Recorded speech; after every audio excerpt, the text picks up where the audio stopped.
Halo, apa kabarnya para Gipils? Mudah-mudahan sehat selalu ya dan tetap berada di bawah lindungan Allah Subhanahu wa Ta'ala. Amin. Assalamualaikum warahmatullahi wabarakatuh. Oke. Malaysia 135, selamat siang Jakarta Revival, Medan 350, report clear operator.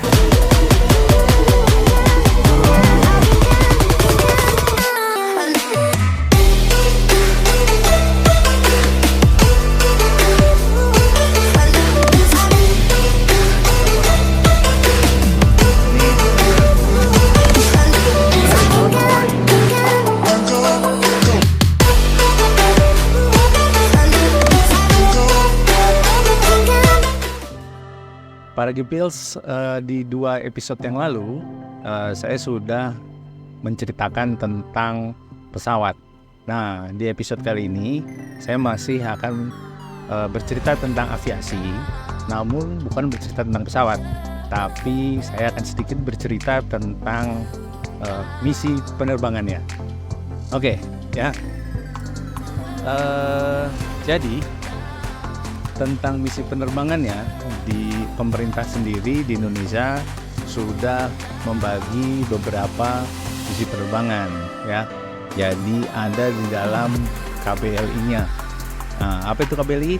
KBLI itu adalah klasifikasi baku lapangan usaha Indonesia. Nah, seperti ada daftarnya itu, kalau nggak salah ada angkutan udara niaga untuk penumpang. Nah, itu terbagi, ada yang berjadwal, ada yang tidak berjadwal. Dari situ terbagi lagi, ada yang domestik, ada yang internasional. Kemudian ada angkutan udara niaga kargo untuk domestik ataupun internasional. Kemudian terbagi juga sama untuk berjadwal dan tidak berjadwal. Kemudian ada angkutan udara niaga penumpang dan kargo atau keduanya, jadi dikombinasi. Itu juga sama, terbagi untuk domestik dan internasional dan untuk berjadwal dan tidak berjadwal. Kemudian selain itu juga ada angkutan udara untuk olahraga, yang dalam hal ini untuk dibawahi oleh FASI ya, seperti glider atau para layang. Selain itu juga ada angkutan udara untuk wisata ya, dan angkutan udara bukan niaga. Nah, juga ada juga nih satu lagi, angkutan udara niaga tidak berjadwal lainnya, seperti untuk kegiatan medevac ataupun foto udara ataupun kegiatan surveillance dan juga modifikasi cuaca ataupun hujan buatan ya.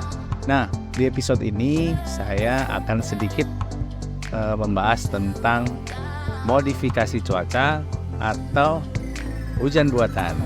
Oke.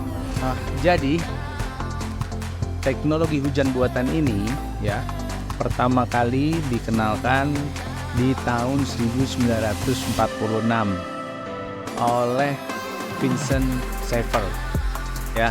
Dia itu berkebangsaan Amerika ya, seorang ahli kimia dan juga meteorologis gitu.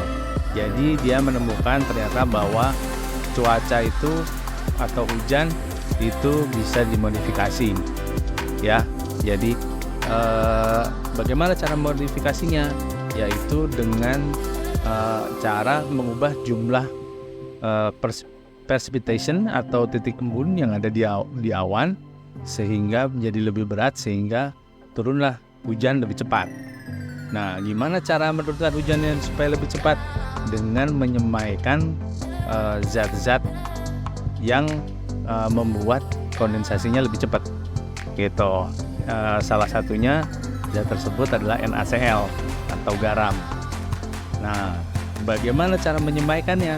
Nah, ditemukanlah 2, yaitu dengan flare ataupun roket yang menggendong bahan tersebut, bahan NaCl, sehingga sampai atas kemudian meledakkan diri, ya, atau dengan menggunakan pesawat yang membawa bahan tersebut di dalam kabinnya, kemudian disemaikan di dekat awan.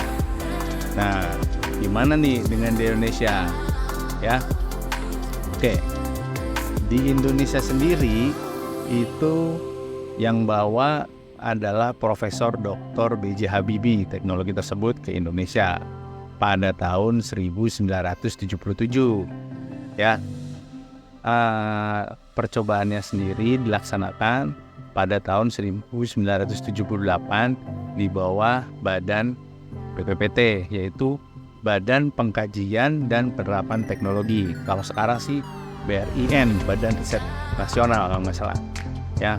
Nah, kerjasamanya itu dengan pemerintah Thailand. Kenapa pemerintah Thailand? Karena pemerintah Thailand pada waktu itu sudah melakukan uji coba duluan, gitu. Nah,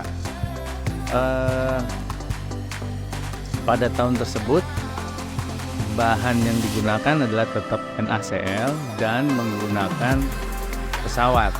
Nah, pesawat yang digunakan karena PT.DI atau dahulu IPTN, dahulunya lagi Nurtanio, mempunyai lisensi untuk merakit pesawat. Nah, pesawat yang dirakit adalah KASA 212 Aviocar. Dulu saya lagi nggak ada miniaturnya nih, gambar aja ya. Kenapa pesawat 212 Aviocar? Selain karena IPTN yang sudah mempunyai lisensinya, juga karena pesawat tersebut itu memiliki kabin yang cukup luas di dalamnya dan mempunyai ram door, sehingga lebih mudah untuk memasukkan barang atau zat-zat tersebut. Nah, setelah si barang tadi ada di kabin, kemudian dibawa ke udara oleh pesawat, kemudian disemai. Bagaimana cara menyemaikannya? Nah, jadi nih saya menggunakan sampel pesawat yang ada aja ya.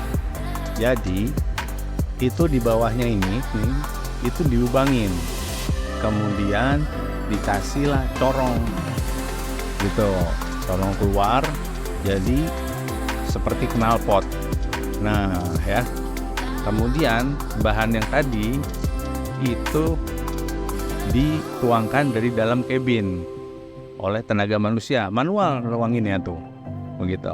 Nah, cuma setelah dituang ternyata tidak semulus itu Ferguson.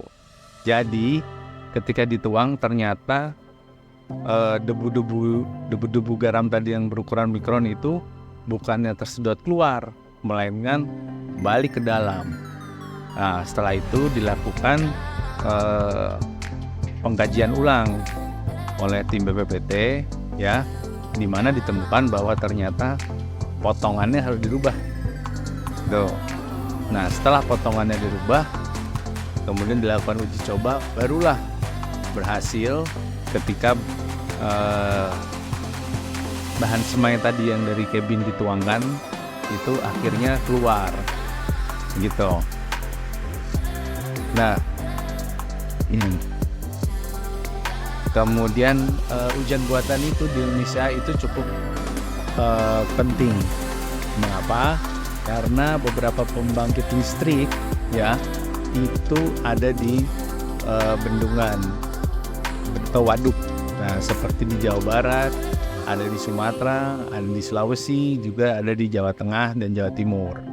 Nah, daerah-daerah yang ada pembangkit listriknya tersebut tentulah membutuhkan air sebagai tenaga untuk memutarkan turbin, sehingga debit air atau volume airnya sangat dijaga. Nah, ada cerita nih. Jadi kalau di Jawa Barat itu kita rutin dahulu saya ikutan juga untuk misi penerbangan ujian buatan ini. Jadi base-nya di Hussein Sastra Negara Bandung, ya. Jadi pesawat take off dari Husen Sastra Negara, setelah mendapatkan data ada beberapa kumpulan awan, kemudian kita samperin tuh kumpulan awan tersebut, kemudian kita semai bahan tadi. Nah, ada kalanya itu angin berubah dan jatuhnya tidak sesuai dengan apa yang kita perkirakan atau kita inginkan.